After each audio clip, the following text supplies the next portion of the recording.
nonprofit formed by 11 research universities with a mission to provide a positive impact on learner success.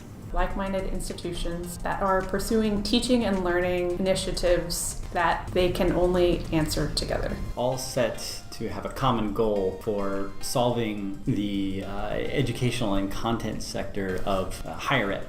Unison helps universities understand their students in new ways.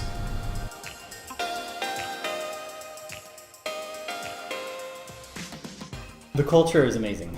I think we have a great group here. The people that work at Unison are all smart, motivated, and highly driven. I feel like we have a really good team that we've built up, and again, people that are interested in solving the challenges that we're facing and are really motivated by it. It really means something to be in these chairs at Unison, working towards that common vision. That makes me want to come to work every day and makes me feel that my input is valued, and I know that we are making the impact that we're setting out to make.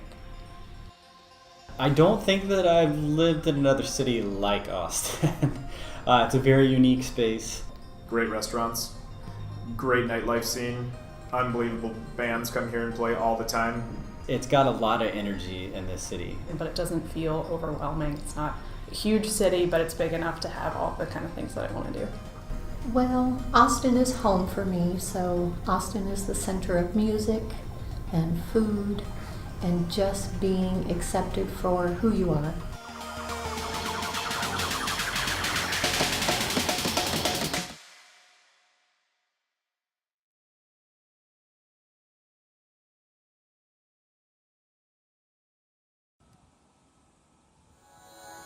Well, when I initially saw it for the first time, it was like no place I've ever seen. I had never seen water this clear in Texas.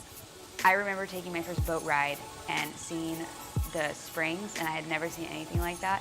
And I was sold. It was amazing.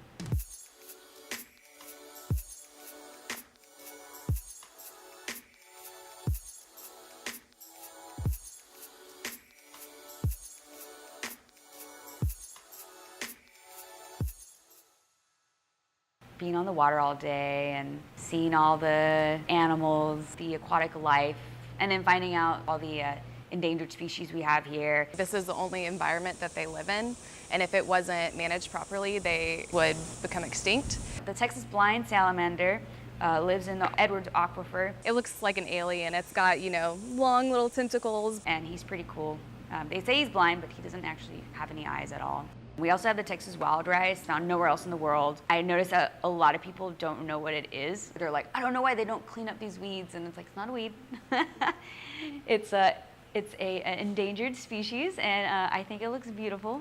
And then when I found out it'd be an invasive species, I became even more passionate. We have the elephant ears. We have water hyacinth. They thought they looked pretty during the theme park days. If you looked at the water hyacinth, they bloom these really pretty purple flowers. But the thing about them is just, their roots are just floating, so they're just constantly, you can wipe it all out, and in a week, it's like you didn't do anything. We got a grant from LL Bean, and we are now kayaking around Spring Lake and removing invasive species that way also.